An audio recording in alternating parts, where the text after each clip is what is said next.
It's Monday on Your View. Welcome to the show. I am Murayo Afolabi Brown. As always, I have the ladies with me. Hello, Nima Akasha Zibere in the building. Let me say We have different colors today. Nice and we're popping in different ways. What a weekend I had. I went to Lekki. This was on Lekki. And let me say the funny story. So my husband insisted take a taxi. We called cabs and nobody wanted to come into Satellite Town because of the tankers. So I had to take a bike to meet up the cab in Festac, and my dress ripped all the way. To which level? The way. The bike is shift. The dress was made for car, not for bike. So by the time I go sit down, they pack up. I tried to force it down. I want to cover my legs. And so Are you for real? Thank God I'm always, when I make my knits, I always ask for my scarf to be big, to be a wrapper. Okay. So that's how the dress became a double wrapper. You had to tie. I told them one time. But then it was Mother's Day, and I saw my neighbors coming from the Catholic church near my house, hands full. Wow. Everybody had a wonderful Mother's Day. The Catholic church, they know how to do Mother's Day. An Anglican church too. All I have this one neighbor that doesn't go every Sunday, but she went there yesterday. She came to hands full. All those Orthodox churches, they know how to do Mother's Day. Everyone in my house didn't remember what it was until my daughter came from school. 3 poems. I think I should post them. I took pictures of them. 3 poems immediately, and she even drew a picture of funny caricature of me. That is so sweet. So sweet. That's sweet. How are you doing, Tokwe? I'm good. Grateful to God. It was a busy weekend for me because my maid, very wonderful person. I feel like after all the experiences I've had, God finally decided to compensate me with this one. She's a very sweet person, and she had to go home for the weekend. She's back. She came back. If she came back, they still Samuel jumped on her. And I was like, don't go. Don't even me. I was already missing her. I just said, I know she had to go. And then as she left, they took like, yeah. So this was her off, and she came back the next day. Then Ikeja Disco took our light. Well, they didn't take our light. They said something went bad in the power, and it was just. It could have been really bad, but I just had to keep the kids busy, you know, found a way for us to just hang around each other. But yesterday, it wasn't any event, so I just kept looking at my husband like, it's Mother's Day. He didn't remember. Like, what will you do for me? Like, what will you do for me? He was just looking at me like, see this one. How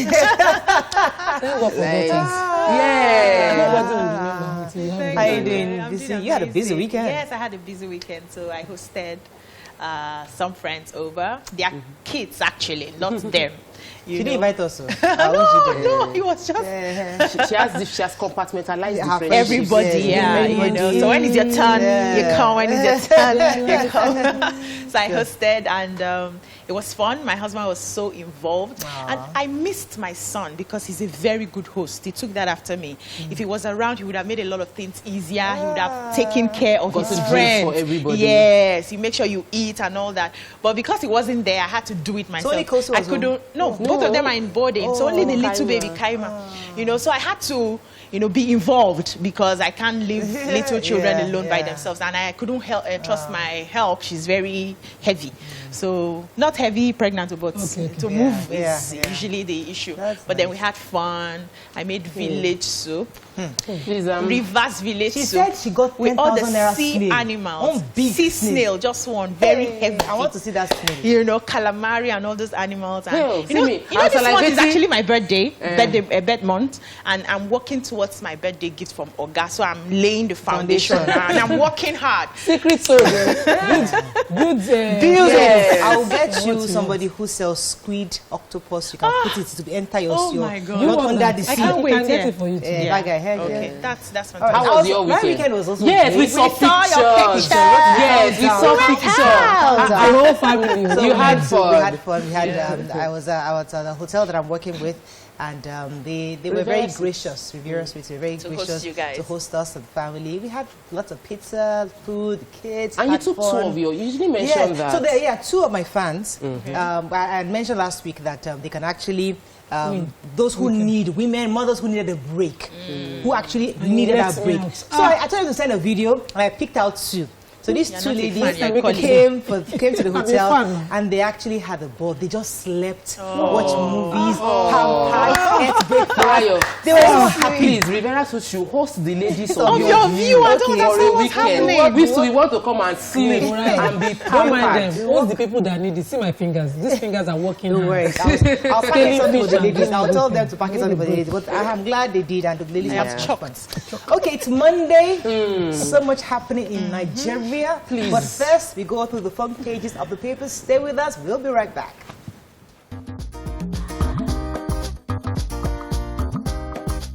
Stay tuned. Your View will be right back.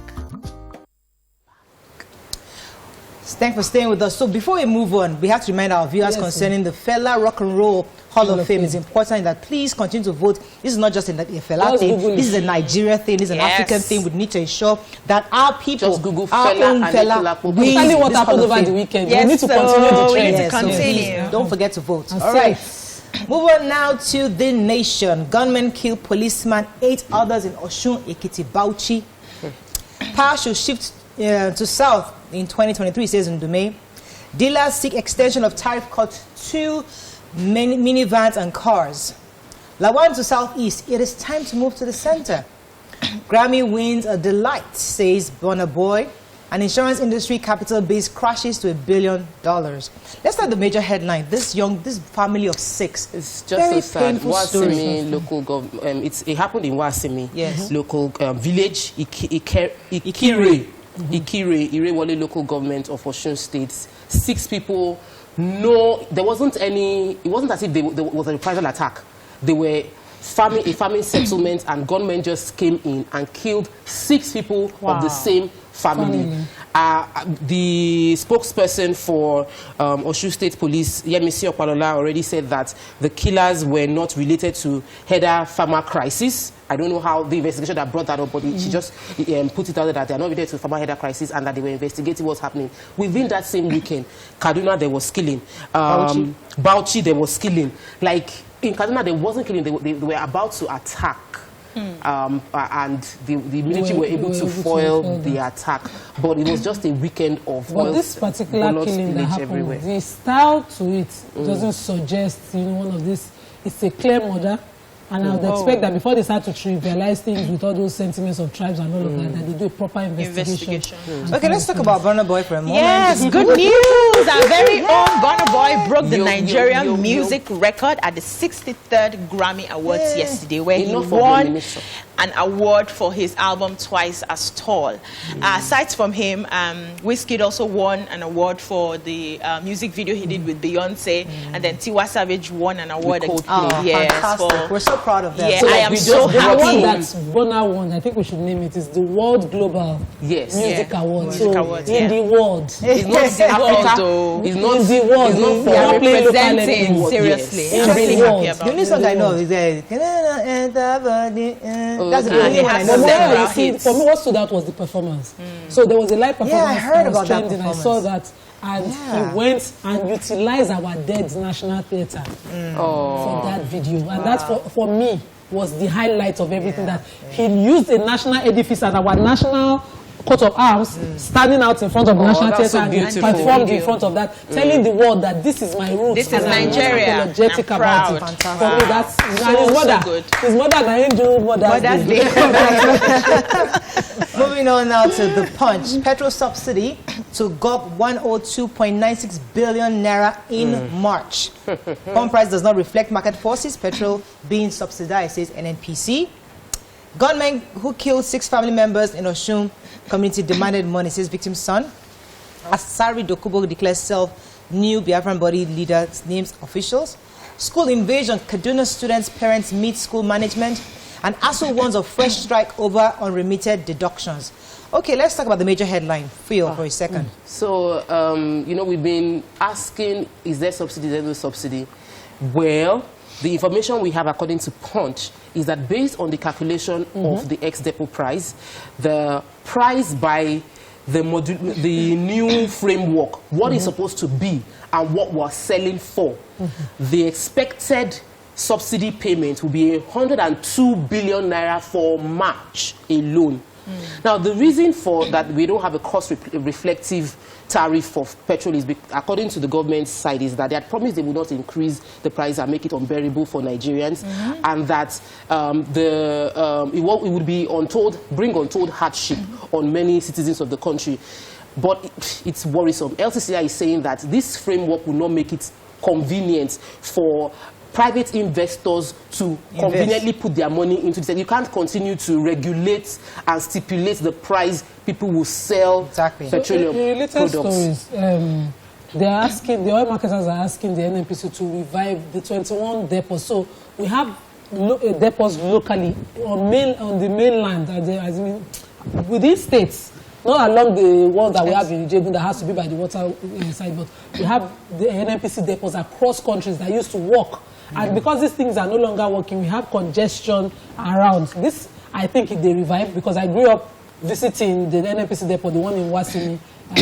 No, quickly, they should remove the Petroleum Equality Fund. So there's a Petroleum Equalization Fund that they pay people. That instead of you paying people Petroleum Equalization Fund, it's another huge trillions you would hear that has been spent paying people.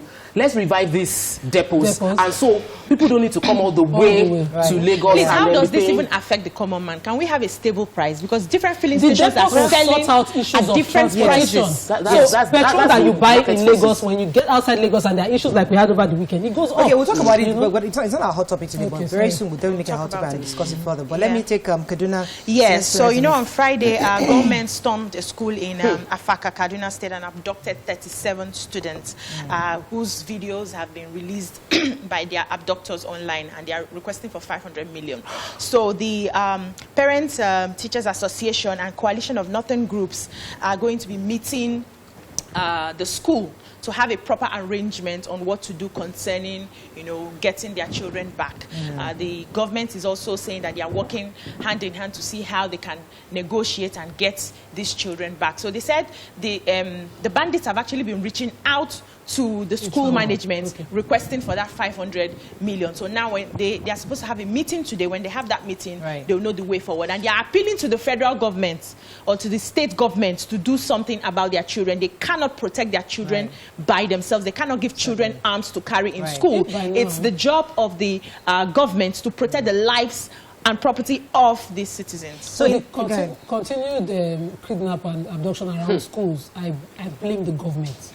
We had a safe school initiative that we did not work on, and because there's a situation, they say necessity is the father of inventions. Because there's a new situation on ground becoming a trend, immediately we should have activated let me take a related story, which also in Kaduna State. So it's from the Kara local government in Kaduna State, where security operatives comprising of the military, the police, and DSS foiled another possible attack, abduction of students of, I think I'm trying to get the name of the school right here. But generally what happened is that they put certain measures in place to get the pupils to alert security operatives in this kind of situation, which they did. And immediately the kids did that, the police in the area immediately gathered with the military and the DSS came together, and they found out that 307 people could have been abducted and all of them were safe. So something is being done. The idea is to ensure that across all the states, this same security apparatus that is provided for this kind of schools is done where all the people are paying ransom for the release of the ones released. Well, we don't know. That's a different conversation. They say they are not paying. If not, it would have stopped. They say they are not paying. If it's not lucrative, it will stop. Moving on now to, let's take a quick commercial, but when we come back, we continue with the front page review. Stay with us. We'll be right back.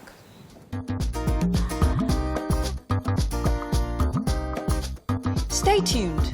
Your View will be right back.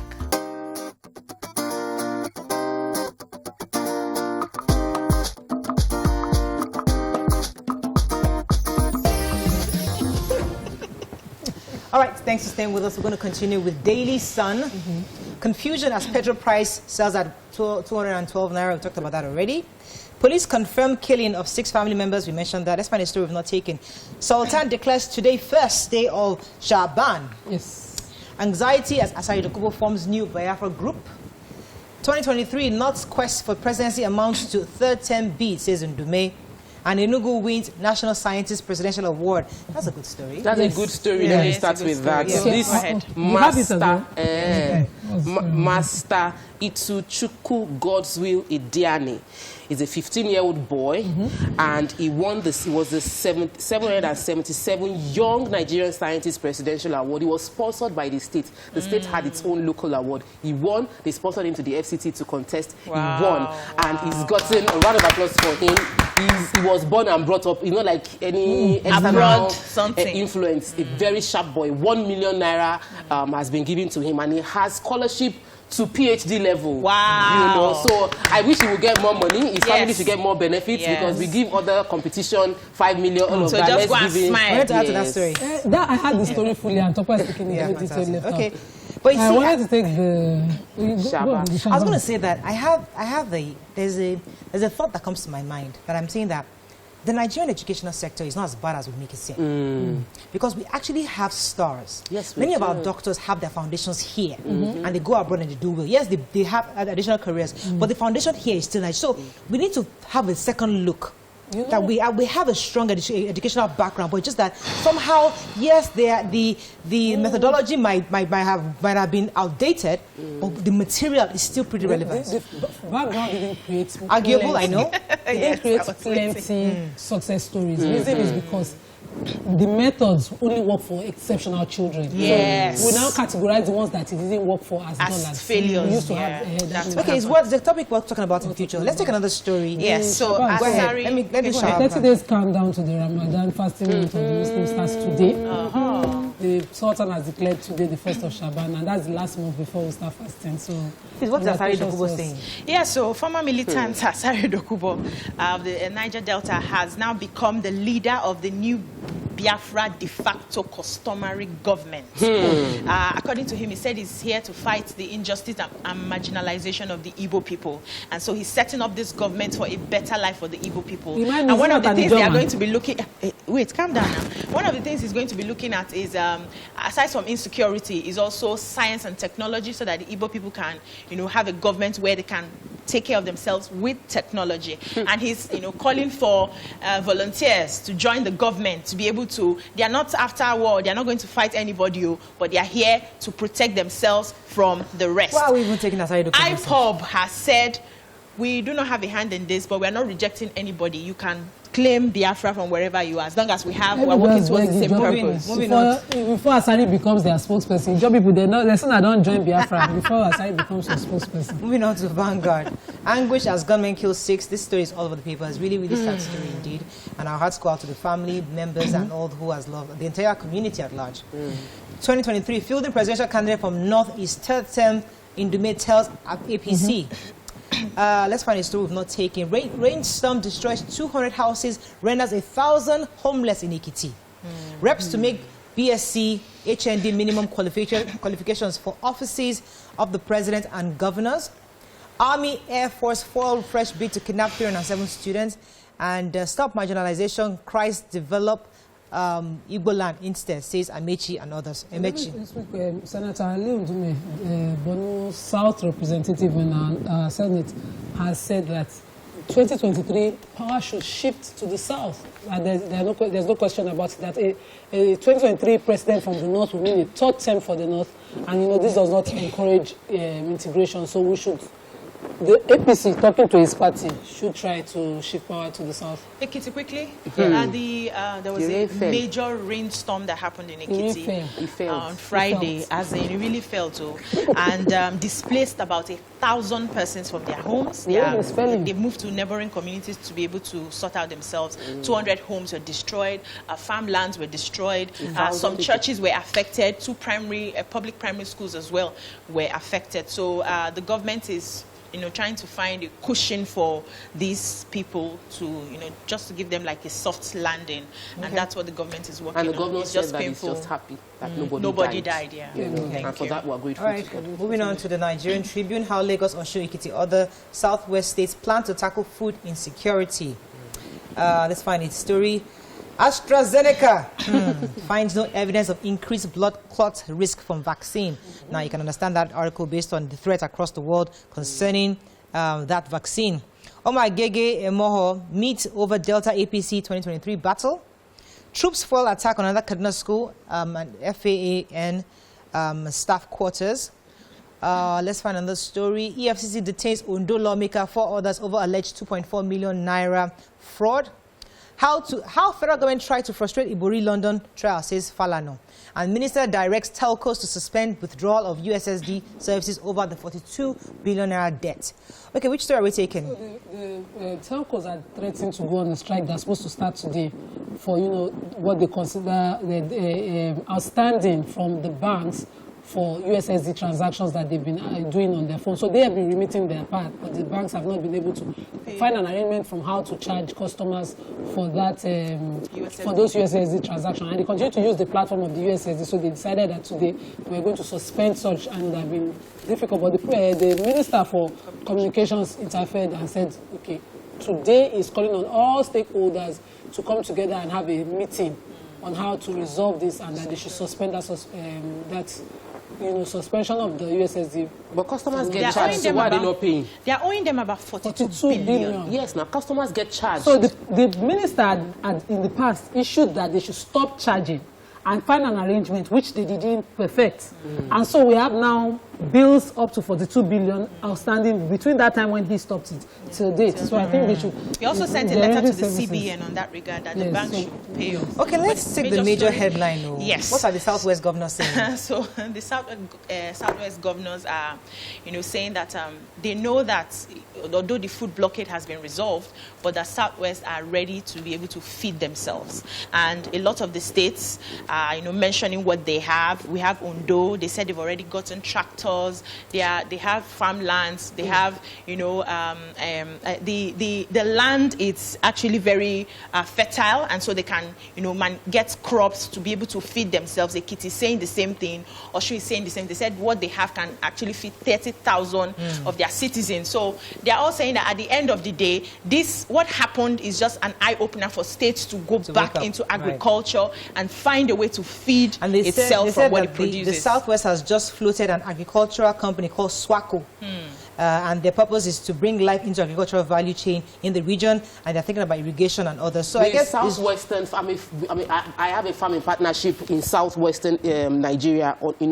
There are many farmers. The issues of kidnapping, the issues of terrible roads. We don't have, you're not providing the right seedlings. Make the seedlings free for people. Make it easy for us to get our goods to the market. You don't need to set up a farming company. Provide incentives for farmers. Listen, the article is not about what they've done. The article is that based on what happened, I'm asking we are what now we want. going to. So that's a different conversation. Now we're going to try to ensure Southwest. I'm advising what we want. So what is the purpose of agri boards? Give us tractors in every local government. How are these boards across local governments? Okay, we have. So they were used for the distribution of the lake rice, even in Lagos. You'd expect that seedlings and all of these issues are sorted. Okay. Final paper. Is there a story in The Guardian? Transparency concerns dog proposed sale of refineries.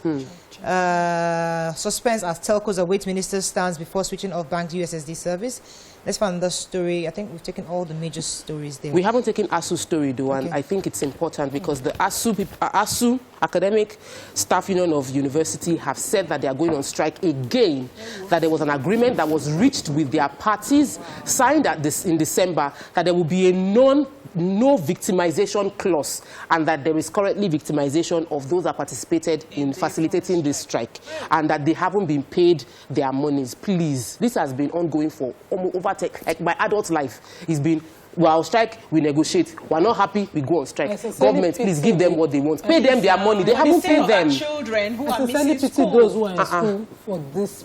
Pay them their money. Some graduates, there's a lady on Instagram sending me letters that they've even written their example just to send them for services, to release the results and send them. It's a problem. Please, you're holding on to people's futures, and there should be other ways to resolve issues. This issue is not even a major issue to strike for. That's all we can take on this segment. Let's go on a quick break. When we come back, we go to the hot topic for today. Stay with us. We'll be right back.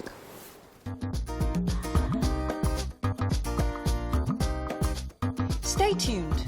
Your View will be right back.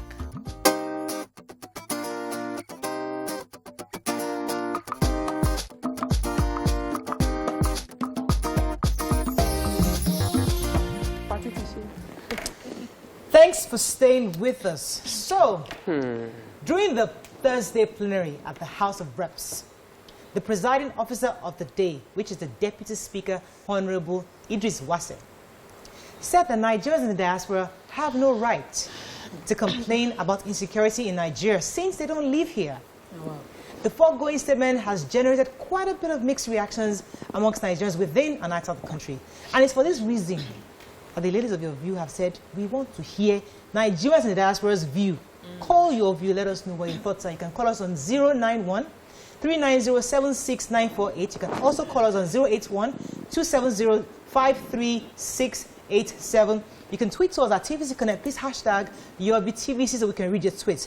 All right, the reason why this is such an important conversation to have is that we've seen how many other countries have tapped into the diaspora, their citizens across the world who are professionals, and how they have used that the value in those people for the development and of their economy and their government in general. So if we have a deputy speaker who, for whatever reason, does not understand the value of Nigerians living in the diaspora, maybe we have a problem. Or maybe he has a point of view saying, we don't need them. What are these? Let us solve our problems ourselves.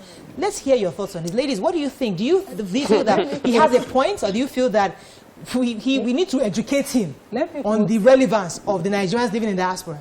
Let me quote the honorable member representing Ethiopia, the federal constituency in Delta State. His name is Honorable Ben Roland Igboho. He said that, he proposed this bill to extend the qualification for presidential ambitions in Nigeria to BSc. A BSc or HND holder and above, saying that when our leaders stand side by side with other country leaders and they start speaking, they have to read statements written because of the kind of education. And you sort of alluding to the level of reasoning of our leaders. And if you now hear what this person say, you will not blame me for what he's doing. That was a look. So for me, it was immediately I saw that I felt wow. Since last year that I went into agriculture, this year real estate, I know that 80% of my clients are in the diaspora. I know how many of them want passionately to invest more in Nigeria, but they're scared of the insecurity challenges here. $25 billion was remitted back to Nigeria by people in the diaspora in 1 year. It was even 35 at some point. At some, yes. 2019, yeah. 2020, even in the pandemic, 25 billion was remitted back to Nigeria, which means that if we create, and that is the officially captured data. The truth is, it will probably be double that because largely the funds are going through non-captured means to bring into Nigeria. Our diasporan audience, our diasporan citizens are assets to us. And they have been making us proud. They are funding our economy. Many times somebody falls sick here, gets kidnapped here. It is the people abroad that pay the bills. So when we make statements like this, at that level of influence, deputy, it now speaks to why we don't have policies to back up what we need in this country. Because if this is a reflection of the thoughts of someone at the helms of leadership in the National Assembly, I worry for what other things will come from there. Whatever that there's a new one on Twitter now. You choke. Let me hear that. So, when a family, a husband and wife decides to bring out their quarrels in public, that is when they will give outsiders, so to speak, an opportunity to intervene and tell them what is best for them. If we were able to handle the issues of our insecurity, our brothers outside the country will not have any need to tell us this is how they want us to do it or offer help to us. Now, it's only a bastard son that we hear that the father's house is burning and sit down and be drinking palm wine at a bar. If you hear that your father's house is burning and you are legitimate, wherever you are in the world, you will shout, you will seek for help, you will run towards that direction. Our diasporans are our brothers. This is their home country. They are not happy with what is happening. In our country, they have brothers here. They have siblings here. They have parents here. They have investments here. So it is their job to ensure that they are home. See, the truth is, do you know what I realized? anytime I travel and I see people who live there, they admire the fact that I'm able to stay in my country. They say if Nigeria can be better, we will come home. Who wants to be a second-class citizen in another man's country? Everybody wants to come home. Let me so play, they have a right. Let me play the devil's advocate for a second, because I like to see things from his own perspective.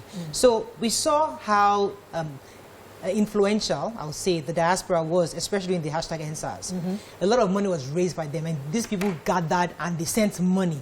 Now, people could have analyzed what happened, saying, okay, yes, it was easy for you to send money, but there are a lot of issues that have happened. Yes, houses got burned, properties got destroyed, just because there was an issue to be addressed, but the issue somewhat beclouded all that judgment, saying that people actually use that opportunity to destroy things. So maybe our leaders are seeing things from a different perspective. But maybe if you're on ground, you understand better all the factors that could lead and cause problem. But maybe if we shouldn't be listening to you at this time because you are not on ground. Is that a reasoning that makes sense? For the issue that he's highlighted, so maybe for other issues it makes sense, but for the issue of security, it makes no sense. Because I know the diasporans that I know used to come home every year. They used to find their way back home. Some people will say there's no place like I just want to come and enjoy Lagos or Suswon. It's gala. Lagos Wahala, it's gala. And go home, and their families saw them. But when this insecurity became rife at the height of it, you land in Muritala, but you cannot get home in Auchi. In between something will happen to you. You can disappear and you pay by yourself. So we had videos surfacing of Nigerians in between those travel routes, being kidnapped and having to suffer gruesome things, that they could not find their ways out of. And so when they put their mouth and their voices behind this insecurity in Nigeria and want to talk about it, somebody now tries to shut them up. You ask the person, from which point of view? You that you cannot drive between here and Saboyaba without security. Exactly. And that's the thing for me, is the perspective. When you are inside this country, all you've lived inside your entire scope of reference is this corrupt world. Your map is just this country. This is the map of your world. Yes, there is bad health care. You don't have good access to, there's no power. You cannot see the problem the way someone who has a different perspective sees it. Let me add to the average person that has lived in diaspora has experienced quality leadership, has experienced good health care, and has a better perspective of how rotten the situation here is. So what I think that the deputy should do is to listen and learn. Right. No, you should be recalled. You should not listen. You cannot change. You cannot change a problem with the same mindset that created it. It is who said that thing? It's a very common common statement. So this mindset that he has is what got us here, and why it's seeming like rocket science to get us out of it. We keep sitting in the same problem. Every morning you read the papers, they don't kidnap children for school. Every morning you read the papers, they murder people in their houses. Because that mindset is why we're here, because people like him would react. They would say, okay, no, it's because they are Fulani. No, it's Yoruba people that murder happened. People, they kill people in their houses, period. But you say, no, it's Fulani people that went to kill them. No, it's the situation. You water it down with some stupid sentiments that makes it less grievous to you for you to understand the gravity of. So that mindset, people like him, just go home. I would like to hear from our diaspora. Please, let's see some tweets, and I hope our callers can call in. Yes. Yes. So, you highlighted an issue that he could have been looking at the role the diasporans played during the time of the NSAS. Now, a government that is proactive will find a way to make sure that everything works out. So, if you feel that we heard that some accounts were frozen. That's the job of the government. So, you do not take away the rights of the people. You just ensure, okay, because we see you are funding this and you are adding more fire to what is happening, then we can freeze that account. So that is also on one side. Secondly, when someone says something to you, you should ask yourself, what they are saying, is there any element of truth in it? Do we have problems of insecurity? How can we work together with these people to see how we can solve the problem? We have been begging our government, if you need international help,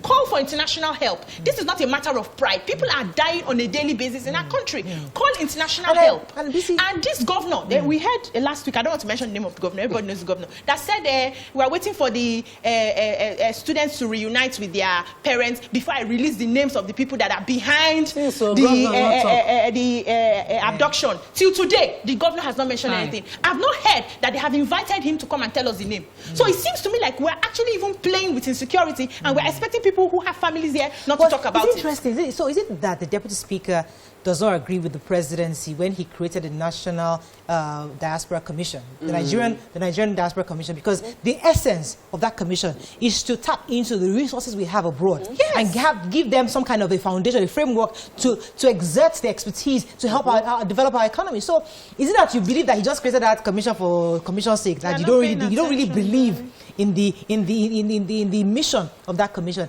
That's something that's arguable. But let's go on a quick break. And we come back, we'll take some phone calls and read some tweets. Stay with us. We'll be right back.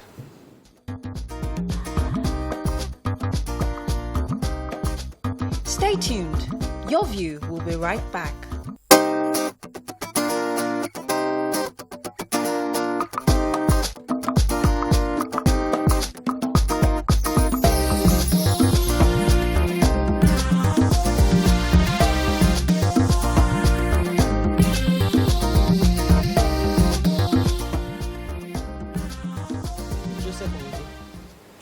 Thanks for staying with us. I'm told I have a call from the UK. I think it's Michael Ojo.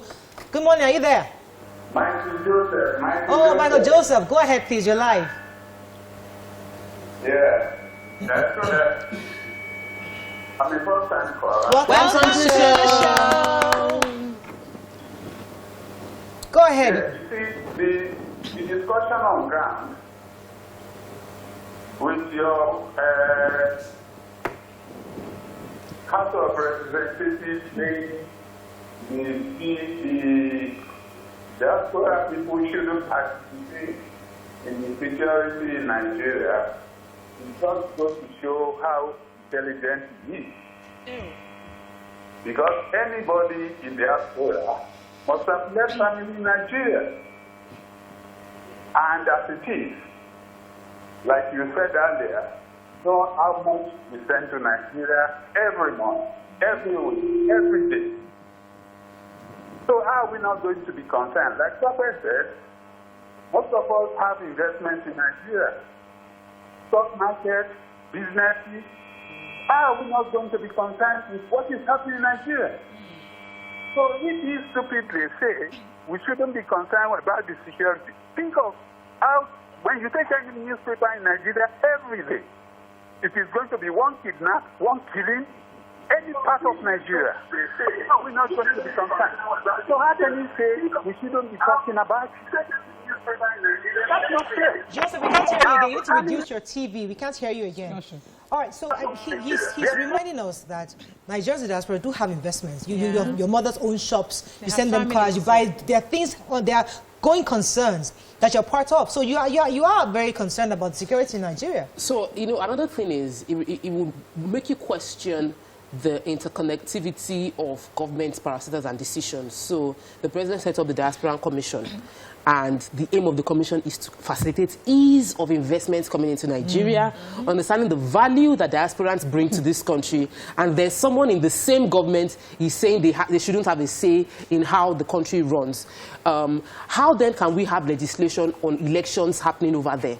Because that's something that has been pushed for too, which is that Nigerians in diaspora have a right to vote and they should be captured. So if a deputy speaker is saying this, would the deputy speaker be able to make a policy to ensure that diasporans get their votes, so we can understand the mindset? When you sit down here and you're calculating, oh, this is where Nigeria should be at 2021, then you hear statements like this and you understand how can we can't get there.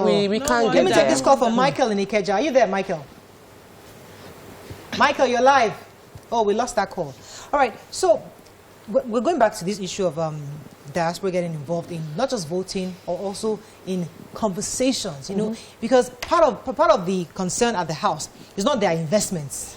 They understand they're bringing in money. The one is that we don't need their thoughts, but we need their money. But we need their money. Now, how reasonable is that? Let me take a few tweets. Okay, let me take this tweet. Ehi is saying to me that students and lecturers were kidnapped in a school in Uromi, Edo State, last week, so that we will know how serious this insecurity issue is.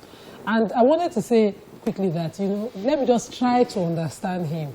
That maybe when he was talking, he meant about, their power on social media and eating up the polity, their incitive, sometimes incitive and some careless tweets that he was. It would have been better. He did not present it well. He did not present them, he did not talk sense. If he would have put it in proper perspective, we would have been able to wonder. I'm just trying to say, let me just give him something, because you know, he cannot represent your whole constituency. We have a call that we have never gotten a call. We've got a call from many countries, but not this country, Mexico. We've never gotten a call from Mexico. Temitayo, this is how Nigerians, the waka. Temitayo from Mexico. Good morning, are you there? Yes, I'm there. Good morning. Sorry. Good morning. How did you find your way to Mexico?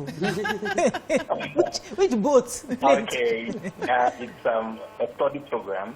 Oh, great. Okay, please contribute. Go ahead. We're hearing your thoughts on this. You know, sometimes it's saddening to hear these things from our leader because it shows the quality of leadership we have in Nigeria. That's the problem.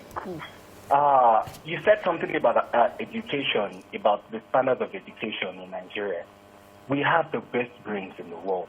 Go from anywhere in the country. You see Nigerians excelling. I had a presentation before I got this admission, and everybody was like, wow, you did this kind of study in Nigeria. They could not believe it. We have quality hands, but because of poor leadership, we get stuff like this. I was home some couple of years ago, and I could say that the insecurity, the fear moving around, I was stuck in my house for more than 2 weeks because I was scared of even traveling. You could be kidnapped because of the things we hear every day. So some of us come home. Some of us come home like every 2 years or every year. You can't tell us not to talk about the insecurity because this thing affects us also. I have my family there. I call them virtually every day to know how they are faring, to know how things are going. So it's I don't know, it's nonchalant for you. Thank you very much, Temitayo. If there's anything we'd like Nigerians to take from this conversation, is what the last elections reminded us. I think many of us were reminded of the fact that we all so much focus on the presidential ticket that we forget the importance of the legislature, the local government, and all the various leaders. Extremely. I remember Nigerians. Yes, thing. I'm reminding Nigerians that it's so important that those who are representing you in the legislature are extremely, even more important than that #1 ticket of the presidency, because they are the ones that are speaking, they're representing us. Diasporans can't bring their children home. Many people in diaspora want to show their children, this is my hometown, this is my secondary school, but they can't try it because they've heard someone that brought family home and the entire family brought his family home and everybody died. You know, so even serious. You bring your family home that they've never experienced Nigeria before, and all you can show them is bad road, no light, everything.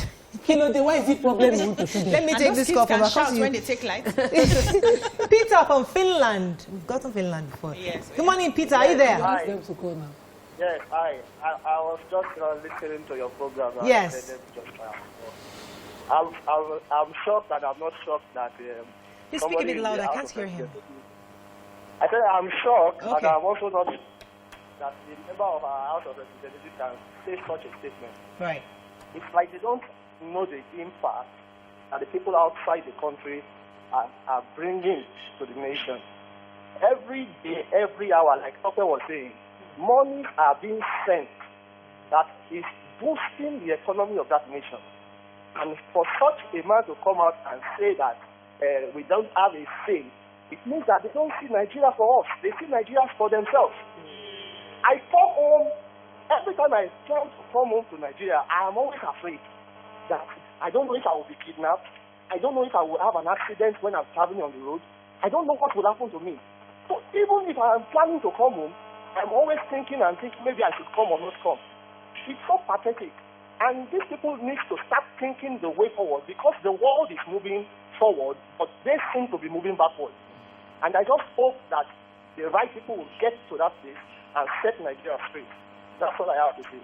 Thank you. Thank you so much. Okay, so before you have to tweet. Take a view. Yeah, go ahead. Olubayo Kolawole says we have relatives and investments in Nigeria.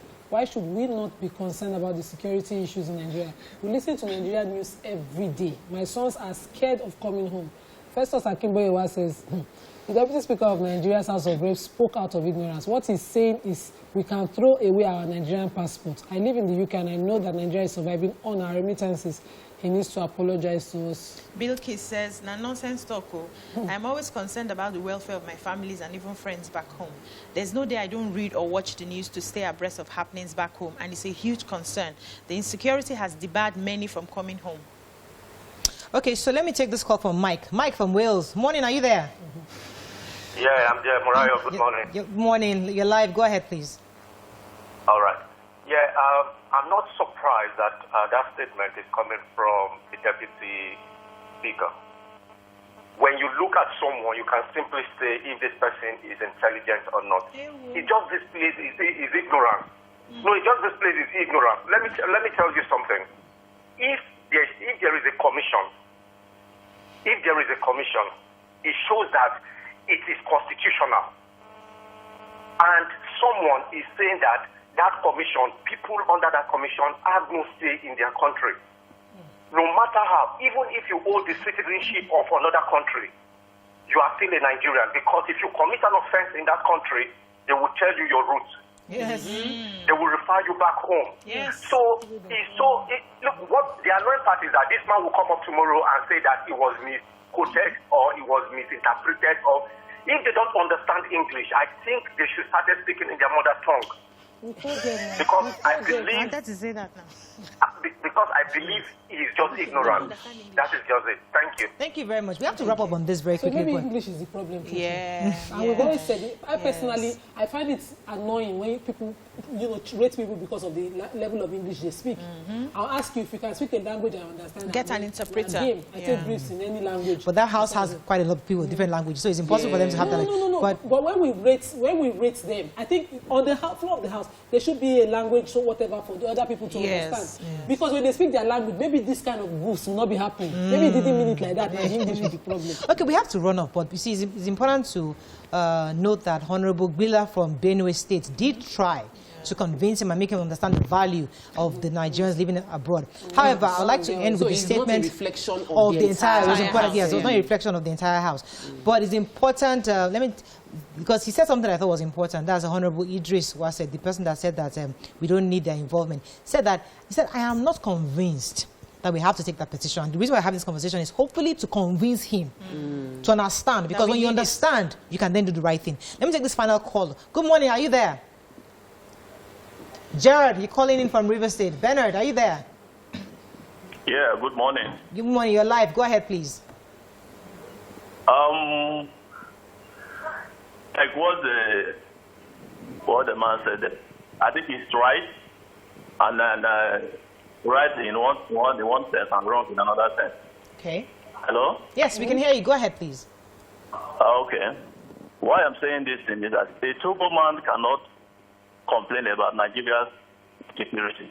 So if you are in Nigeria and you run away from Nigeria, go to Togo, you are the same thing as a Togo man in Togo. So why I'm saying it is right is because of that sense. And then it's wrong when we have Nigerians who have the power who have the knowledge about issue security, and they are talking when you can tap from them, then you say that they don't have right to talk. So it is only when you have the right, the knowledge and the wherewithal about this security that you can talk, and if you are ready to leave the diaspora to come to Nigeria to solve a problem.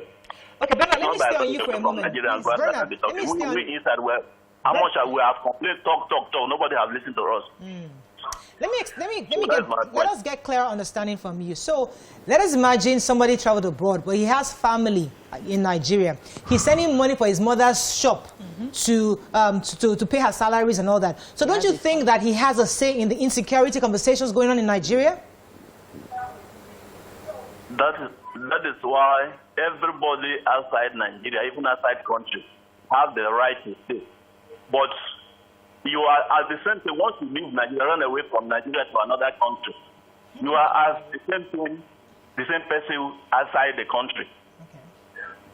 Interesting views. All right, thank you very much, Mr. Bernard. Let me let you go. Please. Thank you so much. So when you travel, does that mean that you have run away? I think we need to have a better understanding. Now, people travel for different reasons. People go to school, and after they've gone to school, they decide to take up a job. People actually relocate because nothing is happening for them in their local country. It doesn't mean that they run away. Everybody wants a better life. The government officials who are empowering themselves and keeping resources to themselves is because they want a better life for their great-grandchildren. children. So if you decide that nothing is getting to me, I can't, my hustle is not right here, let me go to another country. It's not called running away. As long as you have people, it's your home. Wherever you are, the prodigal son found his way home at the end of the day. And work in other places. Exactly. It's normal. It's not running away. So you migrate for economic reasons. So you work to bring home. You understand? Some people say it's because of home that I'm hustling, yes. I'm hustling away. So let me take our final caller. Henrietta from United Kingdom. Thanks for calling. Are you there? I am here. Good morning. Morning, you're live. Go ahead, please. I'm not going to take too much of your time. Yes. But thank you for all your hard work, and I appreciate you guys. Firstly, this so-called speaker, he doesn't know what he's talking about. You know, for me, it comes across like a prostitute. How can he take money from us, from diaspora, and you're telling us not to get involved with what's going on back home? I left Nigeria in 1993. I have not come back home. 28 years now. You know, not because of what's happening back home. It's sad. You know, I'm looking to retire, but I want to come back home. But where am I coming when security is not there? My kids don't want to come home. Let me stay with you for a second because we have to wrap up very quickly. So there's a rationale that you ran away. I mean, you left us here in Nigeria. We're here suffering. We are managing ourselves here. But you are in a better country. You are in a better economy. So what right do you have to participate in the conversation that we're having on insecurity? Ooh, we lost her. Eretta, are you there? No, I'm still here, yes. So did you get the question? Yeah, I do. The thing is, I lived in Nigeria for 25 years. There was nothing for me. The next thing I would have done to join militancy, because I'm from Bayelsa State. I see oil being taken away from that place every blessed day. But thank God, I didn't choose that route. Otherwise, I would have been one of the people that, maybe militant general, general, that would have been calling me. But God took me out of that country. And trust me today, I don't have no gray hair. I'm 63 years old. No gray hair. Nigeria is killing people. It is wrong. They need to stop things now. I have gray hair. Thank you very much, Eretta. I like you guys. I watch you guys every day. Thank Please you, keep it Eretta. up. Your hairstyle is fantastic. All right, thank you so Have a much. beautiful day. Let's take a few tweets before we run off. Yes. Do we have tweets? Zakrifat says, the way we manage the situation in terms of communication is very poor. Instead of solution, what we do is blame everywhere. The security issues is not limited to Nigeria, and the diaspora cannot deny that it applies to where they are. So they have insecurities where they are as well. Timi Olomo 567 says, please tell the Minister for Humanitarian and Disaster Affairs to settle the disengaged Empower volunteers, because she's been lying to the world that they're already engaged. I think we should take this Empower. The messages are getting out of hand. Ogumola Emmanuel says, leaders of Nigeria know the terrible state she's in, and that's why they are doing everything possible to frustrate our citizens with oppression from seeing the light. It's funny when you see how simple solving problems can be in diaspora, while it seems like rocket science in Nigeria. Ayotunde says, the quality of people who we elect to political position has always been questionable. Living abroad is just normal, but you still have people back at home. I know somebody who works for Goldman Sachs, and he is in a position where he has the opportunity to get investments to Nigeria. And if he's concerned about insecurity, he wouldn't want to put his company at that risk, because he doesn't lose his own job. Yes. So there's so many factors that you have to consider. It's not just about what are they involved. They need to be involved. But their money has been involved. Let me take this one. One for Kenya Amos says, security is everyone's business, whether you live in Nigeria or abroad. Remember, they are citizens of our beloved country, so whatever happens in their country should be giving them concern. God bless Nigeria. On that note, we wrap up on this. And thank you very much, ladies. Let's go on a quick break. When we come back, we speak to the Generalismo himself. Stay with us. We'll be right back.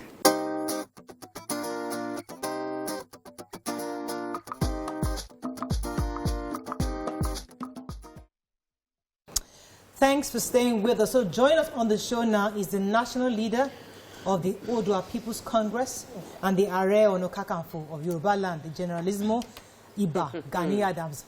He will be discussing the worsening insecurity in the southwestern region and other contending issues of national concern. Welcome to the show, sir. Good morning. Good morning, sir. Good to have you. Yeah. Our callers can call us on 081-270-53687 Also 0913907694. You can also tweet for activities. Can you please hashtag YoVTVC so we can read your tweets. All right, sir. Gani Adams. Yeah. So this is what we know concerning insecurity. What we know recently is that the OPC had captured Iskilu Wakili, arrested him, handed him over to the security operatives. The three men have since been released. But in your view, there have been quite a number of people saying that Wakili looked frail. That is it possible he's the right guy? Is it this Wakili that has been actually terrorizing the community? People are concerned that was this man that looked frail and some even saying he was blind. Was he the right person? Could you help us verify this misconception around? Well, it is Wakili that's involved in a lot of nefarious activities in the entire Ibarakwa community for the past six years. And let me tell you authoritatively, Wakili is not blind. And Wakili used his 2 foot to walk into the vehicle when he was arrested. He was even running away before he was apprehended. And he walked through the vehicle with his 2 legs, and he sat with the people that arrested him. Although one of the suspects said that he went to Benin Republic to go and examine his eyes 3 days before the arrest. But I'm telling you authoritatively that Wakili was behind all the criminal activities, kidnapping, maiming, and killing, and wanton destruction of property and farm of the Yoruba people in the Ibarakwa areas. It was so clear from the beginning when he was arrested that the security agencies are trying to exonerate him from that crime. When he was given to the security agency in the divisional police station in Igboho, they said they should take him to the hospital for a treatment. When he got to Ibadan, he was taken to hospital. On that regard, you know the kind of government we are running in this country. The police said that it's not the Wakili that we arrested. But when there was a lot of proof, they have to succumb to the statements of the Oba of Ayete. The Oba of Ayete said this is the real Wakili that have been terrorizing us for the past 6 years. And a lot of stakeholders, the community organization issued a statement that this is the real Wakili. Wakili we have been looking for. And moreover, Wakili are 2 people. He has a son who also involved in these criminal activities. But the real Wakili that coordinated all the criminal activities, that they even use his influence from the power that be to share those who involved in this criminal activity, is the Wakili that was arrested last Sunday. Right. Okay. Go ahead. All right, sir. I expected the police to have, jumped on and celebrated you for, aiding the capture of Wakili. But somehow that wasn't what happened. Now, I know that, the issues of insecurity, a lot of people have said that somehow it seems like security officials, that's the police, are compromised. With what happened after Wakili was released to the hands of the police and the arrest of 3 of your men, what do you think about the situation? What exactly is happening in Nigeria? Why we can't solve the problem of insecurity? Well, I will agree with you that some out of our security agencies have compromised. And sometimes you won't blame the security agencies. The power that be give them a lot of pressure. The commissioner of police in Oyo State want to do a very good job.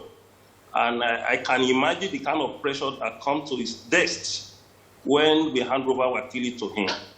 Because from the statement of a monarch in Ibarakwa, before Wakili was apprehended, there was a personality in the villa that called him that nothing should happen to Wakili. They call him directly. So I won't mention that name now. But notwithstanding when you realize what is happening in Nigeria from the angle of northeast, northwest, and north center, you ask yourself, do we have the security agencies in this country? You ask yourself, what is happening to Nigeria that when we send our military men for peace mission, they always perform very well. But when it got to a situation of internal security of our nation, they fail to do the right thing.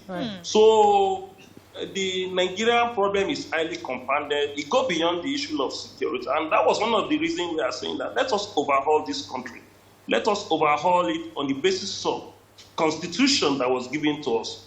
Let us restructure it so that you allow all the federating units to have their own security agencies. And the federal security will still remain, the police, SSS, Army, Navy, and the Air Force. By the time you allow a competitive within the security in Nigeria, definitely we'll get it right. Okay. But with one structure of policing, with our population, with our diversity, it will be extremely difficult for our security, for the Nigerian police to perform. Because in a country of population of 200 million, there is no way one structure of police can be highly effective. Let's compare with US with the population of about 300 million plus, about 320 million.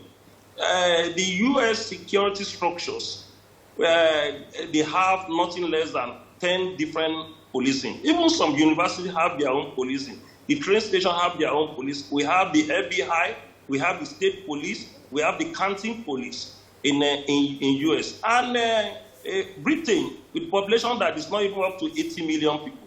You have Scotland Yard, you have the Metropolitan Police, you have different type of police. And South Africa is a country that just got their independence in 1994. They have federal police, they have state police. But in Nigeria, because the way they manipulate federal police, they do not want the governor to have their own state police. And as a Nigerian, with the peculiarity of crime, criminal situation in Nigeria, I believe that we should have federal, regional, state police, and local government police. Don't pay to even run this structure is not the problem of the federal. The federal have overshoot what they can solve, and that was the main reason we are having this problem. If we continue with this structure of police, there is no way we can have sincerity, and there is no way we can have a genuine way of apprehending criminals and prosecute them at the end of the day in this country. So Chief Sir, I had a different question, but based on what you just said now, the Amotekun had been launched since over a year now. Would you say that the results are, obvious? Because, the Sasha crisis that happened followed that, and there's several other crises happening continuously. Well, Amotekun is not even it's not even state police, because the federal government did not allow state police yet. What the Amotekun is done like somebody who have typhoid, that you are using paracetamol to solve it, because Amotekun is just an outfit, and the governor, the Southwest government, requested from the security advisor, let Amotekun carry just pump action, approved pump action for Amotekun, not even AK-47. But the federal government refused to allow them to carry pump action for security. How can you have a security outfit that is harmless to face all these dangerous criminals in our country?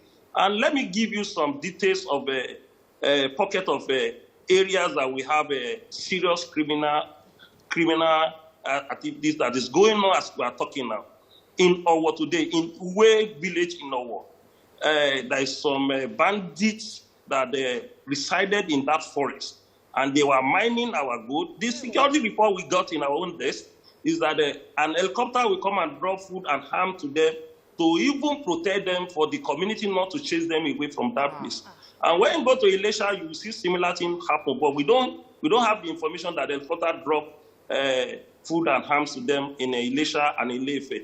And most of our communities that have a solid mineral, illegal manners are constitute nuisance in that area. Don't forget the genesis of the security threat that happened in one of the most peaceful zone before, which is northwest. It's as a result of mining gold in Zamfara. That was the genesis of the problem. Yeah.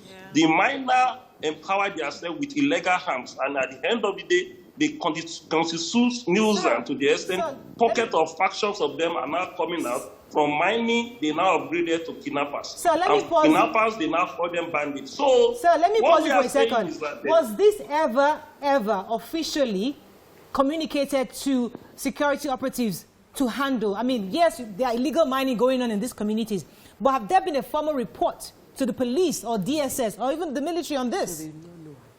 Well, I have written a lot of letters to the security agencies, and one of the information given to them, the black spots of kidnappers, criminal headers in our community was what led to the arrest of the suspect who killed the daughter of Chief Fasoloti. And I have issued a lot of statements of the destination of criminals in this country. And when you go to that place, you meet them there. Because I won't tell lies to our people, and I won't tell lies to Nigeria.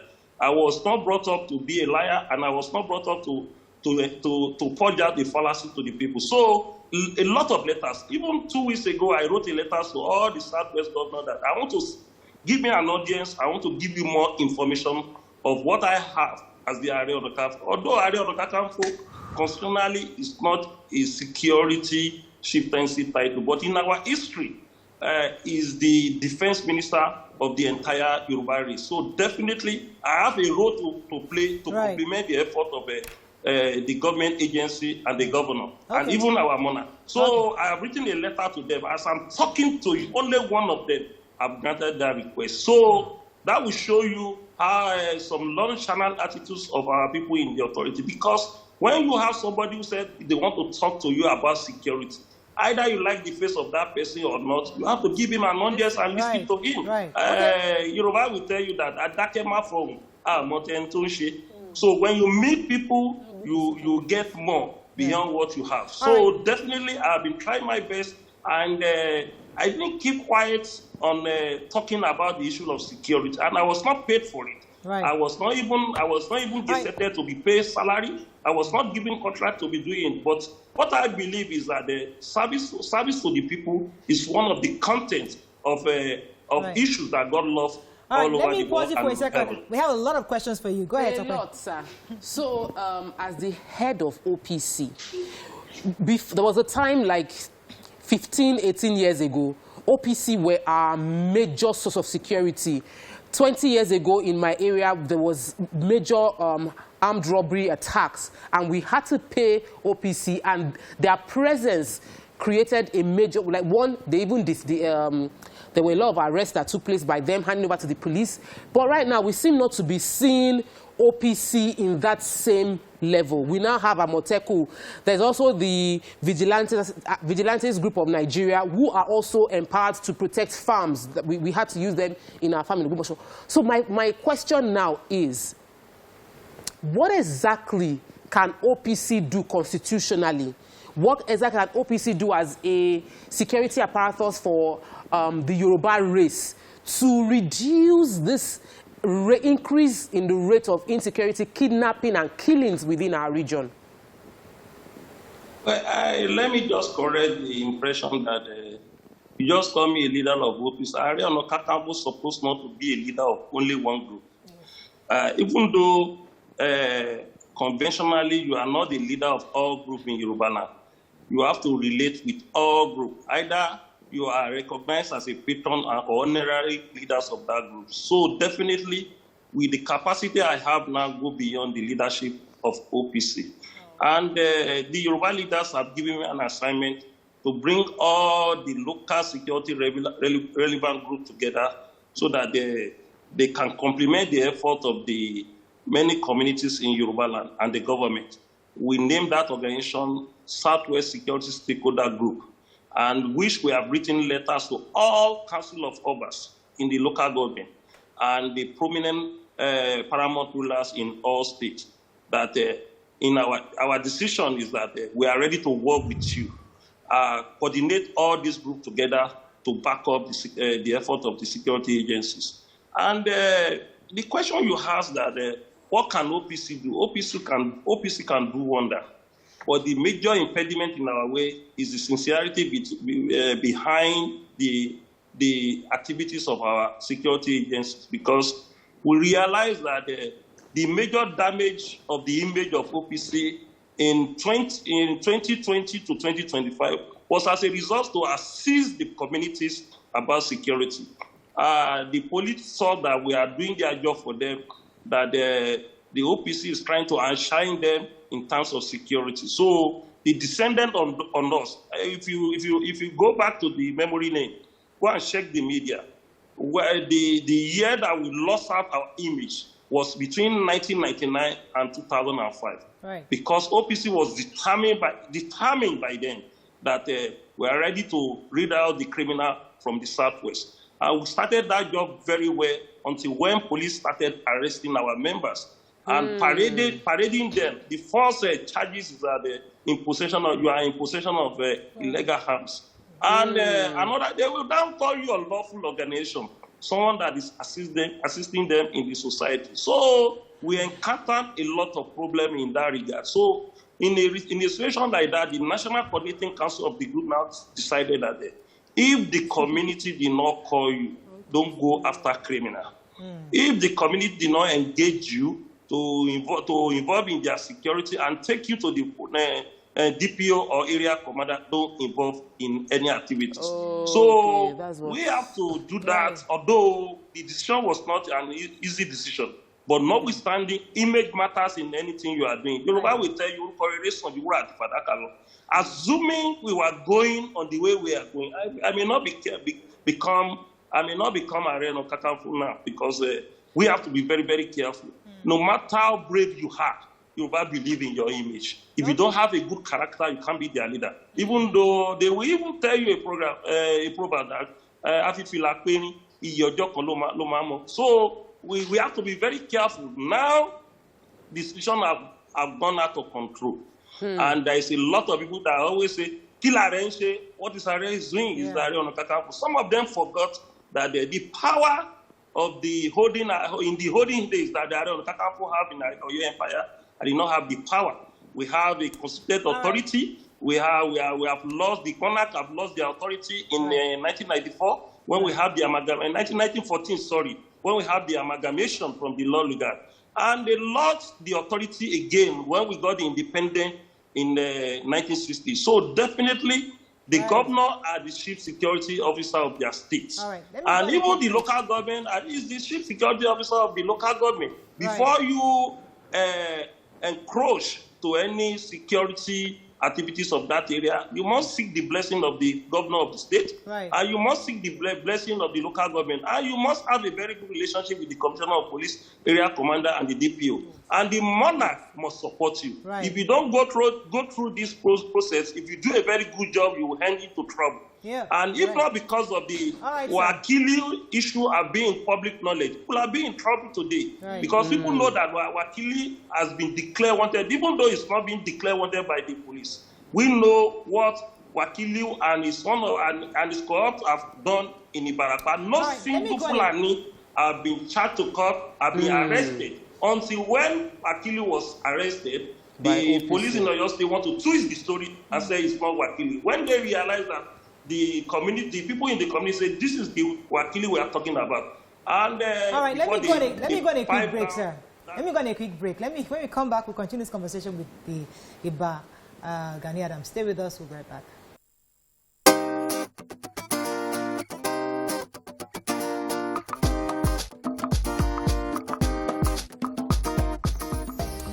Thanks for staying with us. We still have Otumba Gani Adams with us on the show. All right, so had a follow-up question. Yes, I wanted to just confirm from you. You mentioned, we all know that the Council of Yoruba Obas have had several meetings concerning insecurity. They had meetings with the governors. All the governors too have had meetings in recent times. Were you in any way invited to this meeting? Did they have any conversation with you? Have they acknowledged your letter? And who specifically is talking to you, sir? That was a very good question, my sister. I have never been invited to that meeting. And people started calling me that, why should they hold that kind of a meeting without calling Arena Kakanfu? But They have their own reason for not doing that. And after any of the meeting, you now see another criminal activities descending on our people. Yoruba is the race that anti-Tingba for long. We don't normally agree on destiny. Everybody has his own role. It will be very difficult for an Oba who sits in the throne to involve in security. Oba can just coordinate. The role of Oba is to administer the activities of his own community as Oba of a community, a custodian of tradition and culture. The role of Are Ona Kakanfo traditionally is about security. It's about defense of Yoruba land. But it's always been funny to our governor that anytime they call meeting, they won't call Are Ona Kakanfo. And I will sit down on my own. But I have a different way of operating. I have a structure of it that we can use to operate, and I have an influence to talk to the people and advise them on the issue of security. And they forgot that apart from intelligent report going to the governor, people trust me, they give me intelligent report of what is happening in Yoruba, even beyond Yoruba land. But when you don't call me, I won't divulge the information to you. So it is their own decision to say they want to involve Are Ona Kakanfo. But we have been doing a lot after their meeting. We have been trying our best in our own level to complement anything they are doing. Right.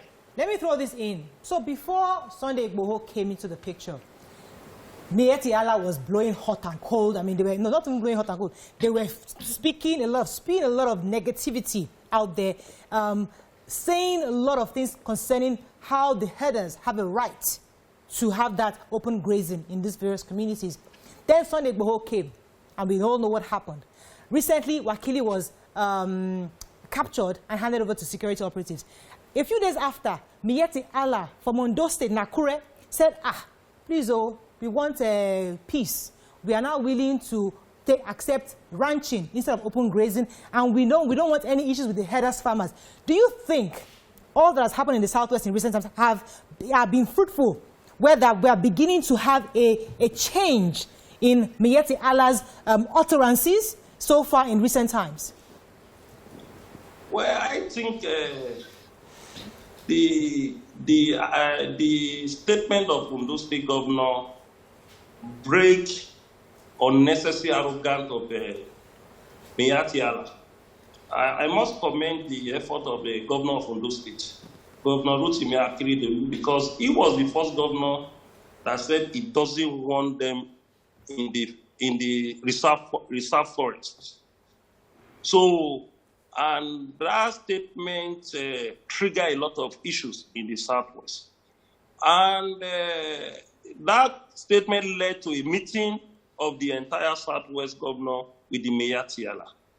In that meeting, they later resolved that the open grazing was banned. The governor insisted that open grazing was banned, that anybody who wants to involve in cattle should be on in ranches.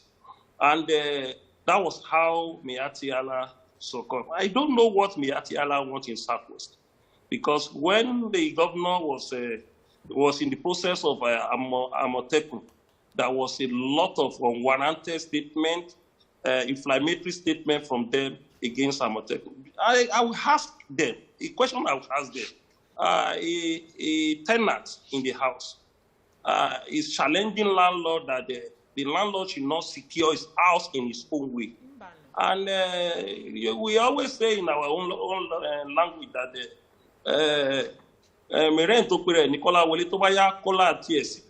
so the landlord of a house has the prerogative how he can secure the house and secure the tenant. So when you are challenging us on the way we arrange our security architecture, is amount or tantamount to arrogancy in any society. Okay. You won't see any Yoruba person challenging Northwest governor on how they want to arrange their security or their security architecture. So I will appeal to Miyetti Allah to tread caution the way they were being arrogant to us. Yoruba are not cowards. This is a race that has been in existence for more than 10,000 years. And we have a very strong history, and we have one of the best empires in the world. An empire or your empire that has been uninterrupted for a period of 600 years. We have a strong history that any race cannot just let us down, talk to us anyhow. So I will appeal to them. And even not even the governor. Anything they want to say, OPC, what is the problem they have within OPC? They have their own group in the north, and our group will not bully them. We will not call them different names. So they are business people. All right. They have the right. They have the right to do their business in the region. If they are being lawful, if they are doing it legitimately, we are a race that is highly accommodative. Right. We are not ready to harass any ethnic nationality within our region. Let me throw in a few more questions for you, sir. Go ahead, Nima. Otuba, as the area of Okakafu. Iba, don't call area of Okakafu Otuba again. Iba Gani Adams. Iba. When you become area, you now become Iba. Oba is Oba. A defense minister is Iba. That's part of correction.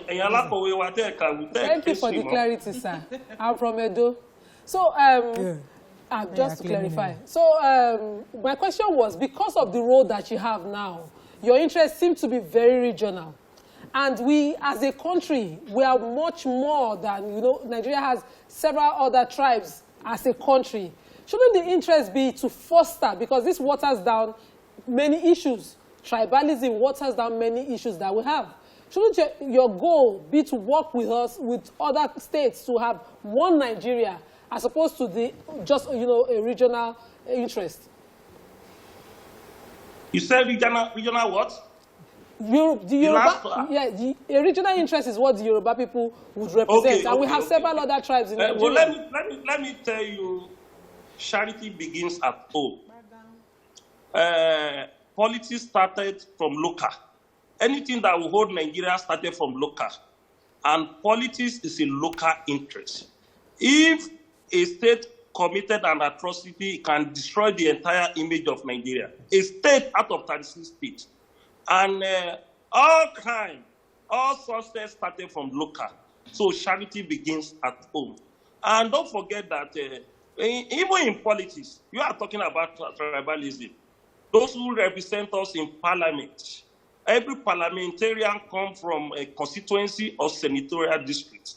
And what are they going to do in that parliament? To defend the interests of their constituency and senatorial district. And every minister, if a government is not becoming a nepotism government, it will appoint the minister through the slot of its state.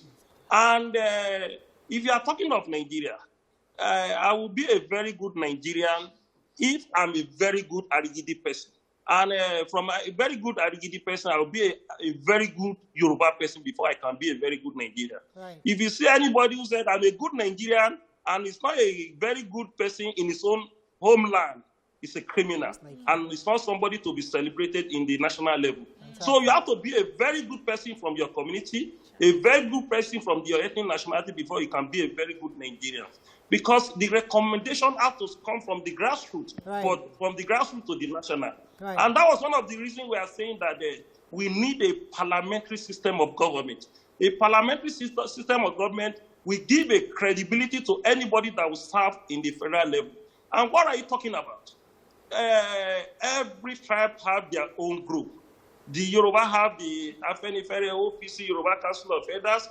The Igbo have organized and different group. The Nigerians have their own group, and the Hausa Fulani have Arewa consultative from. They have Arewa Youth consultative from. They have Northern. Look, you don't deceive yourself when you are talking of a Nigeria. Even in United States, that we call a United States. Every governor, every people defend their own state to certain extent. But anything that involves a national level, that band us together as a country, we discuss about it. All right, when my region is being threatened, you said I should talk about Nigeria as a country because of unity, and my people was being killed, my people was being made, and my people was paying unnecessary money for kidnapping, worth billions of naira. Our economy is being destroyed, our farm is being destroyed, people are going to farm, doing their business, they macheted them, they kill them, they pick them, they take them for ransom, and we are living in fear and agony, pains in our region. All right, let me pause you for a second. I must sanitize my region first before we can talk about Nigeria. All right, let me let Bisi come in. All right, Chief. I'm a bit curious about how Wakili was caught. I read some of your interview where you talked about the fact that in as much as they had their guns made by foreigners, your people came in with their own bulletproof made by our people. Now, I want to understand what sort of bulletproof. Is it the traditional bulletproof? Is there a way that, you know, other security agencies who have issues in their own locality can get some of this bulletproof to be able to protect themselves? No. This is not Igbo land. This is Africa. We need to start protecting ourselves. Is there any way that you can, you know, explain this sort of bulletproof so that people can protect themselves, the farmers can protect themselves, and all those people who their children are being abducted and everything? Gani Adams. Allow him answer. Answer, sir, please. We want to know. So answer question here with wisdom. Well, I will tell my sister I'm a Yoruba person. And I will continue to be a Yoruba person. Okay, sir. Let me just give you a very good example. Maybe when you go to, you ask the police to bring their bulletproof. When you throw that bulletproof with blade, you see a white substance. That white substance is an antidote to bullet that is coming. It's a resistance to bullet that is coming. Okay. So we Yoruba have our own way, traditional way. And this is not about religion. There is difference between religion, culture, and tradition. Yes, sir. So each one of them help in their own way. Right. Religion is how you want to get to the right heaven, how you want to be righteousness.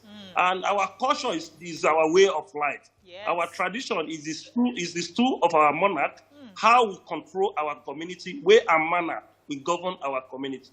So talking of African defense, Yoruba defense, that's part and parcel of our system from immemorial. Even a good Yoruba security agency use their own to defend themselves in the job. So when you are talking of OPC, only 40 OPC went to that community. And that community, that they have population of about 800 people. Wow. If not because our own way of defense, they could have wasted that 40 people because they saw them coming at far in 4:15 a.m. and they aimed them with different guns. Wow. And when they realized the resistance of these 40 people coming, they have to escape with. I have never seen that kind of operation. They escape with the cow. They are Wakili, and the people in that village have more than 1,000 cows in that place. And the community Wakili reside, it was about 3 hours to Igboho. You can't get to that forest if you are not a brave person. About 3 hours to Igboho. Most of the people that was kidnapped, those are the places they took them to as abut. So they took them there and hide them and request for the money they will collect from the community. So when they sight them coming in 4:15 a.m., they started raining bullets on them. Imagine. But when they saw the resistance, and some of them was in the top of the tree, they hide there as a security of the Wakili in that community. When they saw that there was a resistance, the people now use what they have in their hand against them. Say, why you are? They moved between the cow they were running, they used the cow to share themselves. And we have instructed them that they don't kill their cow. Yeah. Don't kill their cow. That's their business. They have to escape with the cow and move to Benin Republic. Where Wakili was staying in the forest was just 20 minutes to Benin Republic. Imagine. So it's easier for them to even buy arms from Benin Republic to do their operation. All right, let me just say this, because we observed that even after Wakili was arrested, the very next day, about 2 a.m. in the morning, some men came to kill police, local police. So if we're saying that he's the one that masterminds all these attacks, how come those people who actually killed these local police were able to do so, even after Wakili was captured the day before? Yes, that was the son of Wakili, Abu Wakili. He was one of the people that escaped when Wakili is about to be caught. And when his father was arrested, he came to a village close to their community, and they macheted 4 people into death. Those 4 people were sleeping, and 2 of them were the people they recruited from community police to give police information. They killed 4 of them. They are Yoruba people. They are native of Igboho. and 4 of them have been buried last Monday. So that was a day after the arrest of Wakili. If police cooperate with us, we apprehend Abu Wakili. Within 3 days, we apprehended.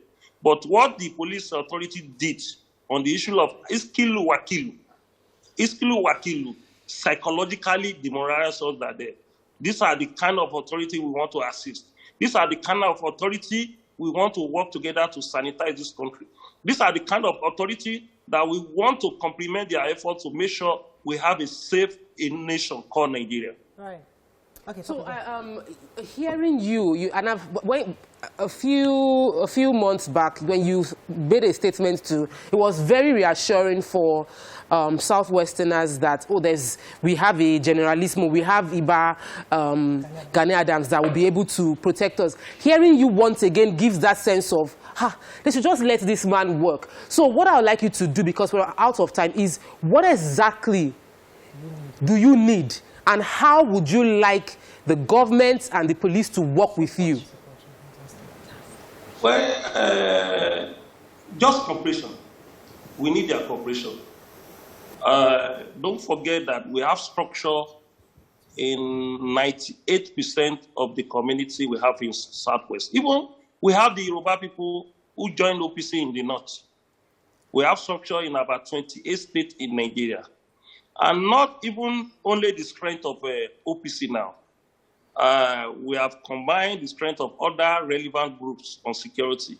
We are talking of the hunters.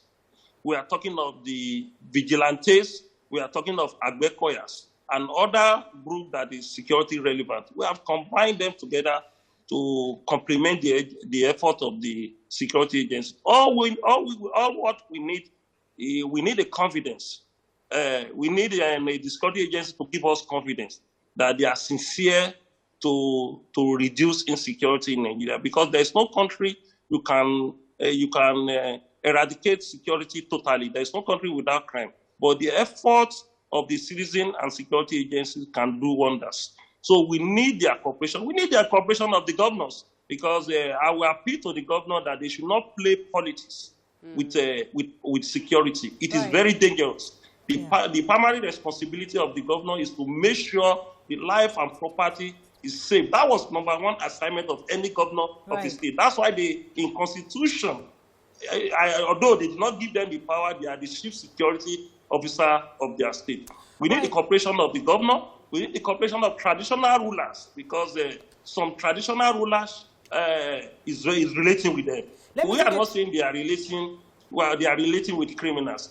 Some traditional rulers relate more on some Fulani, and some of the Fulani did not even divulge information to them about the criminal in their midst. And we are appealing to our northerners who are residing in Yoruba land that any criminal within them, they should make sure they pass the information to the security agencies, they pass the information to the monarch of the community, and they can pass the information to us.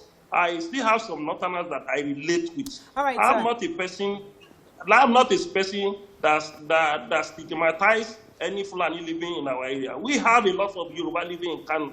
We have Oba Yoruba living in Kano. We have Oba Katsina ruling Yoruba in Kano. So definitely, we are not hurting on the basis of tribalism, and we are not hurting on the basis of sentimental. We want to have a nation that we can be proud of, but we can't have a nation that we proud of if this country is not being regionalized. Let us go back how we got independent in 1960, that we allowed the federative units to develop in their own pace. The issue of security we are discussing for the past 1 hour is just one content out of the 10 content that will make Nigeria great. And all the 10 content can be infused to our governance when we allow regionalism. Okay, let me pause you for a second, Iba Gani Adams. Let me try to take a few tweets before we run off. Yes, Nima. Johnson says, Iba Gani Adams digging it out big time. Frank talk from our Are on Okankan on your VTVC. And Baba Oloye has some reservations. Quick Calm says, we are making it easier for users to contact Adeoye says you are Adeoye Bumigri says you are all doing well. Bukola says, Ben you Iba Gani Adams, we are a very strong tribe, just slow to act. Temitope Adeoye says Iba is just on point. Segbo says, good morning, your view, interesting topic. Joseph says, your Yoruba is putting 9 years. Vincent says, interesting show, well done, all of you. Andrew in Streeton says, show Tigbo, when anyone challenges Gani Adams, he would say, beating his chest, Emi Otumba Gani Adams. We have to run off, but I would like to end with this question. Many people have compared Sunday Igboho to Nnamdi Kanu. And people have said they are two different people, and what they are seeking is different, because even their approaches are different. That Sunday Igboho is humble, he tries to engage people, and the other, Nnamdi Kanu, is a bit more aggressive. What are your thoughts on Sunday Igboho, and how is your relationship with him today? Very cordial. Okay. Very cordial. And I'm very sure we meet on Wednesday again in Ibadan. Very cordial. Sunday Igboho is a brave person within the brave people we have in Yoruba land. You know, as the Ààrẹ Ọ̀nà Kakanfò, for you to succeed in your reign, you have to discover the brave people that you have in different localities. Sunday Igboho is one of the brave people we have. And I will appeal to him that he should continue on that regard. He should be very, very careful with some of our politicians that will play into his heart, because we all love him now, because what he has done, he should continue the way he's doing. Yes. So he's one of the brave people we have. All right. In terms of... We have to run. We've run out of time, sir. Unfortunately, we have to go. But we've been speaking with the Ààrẹ Ọ̀nà Kakanfò, Gani Adams. Thank you so much, sir, for joining us on the show today. We learned quite a bit about the security operation in the Southwest. That's all we can take on the show. Have a great day. We'll see you tomorrow. Bye for now.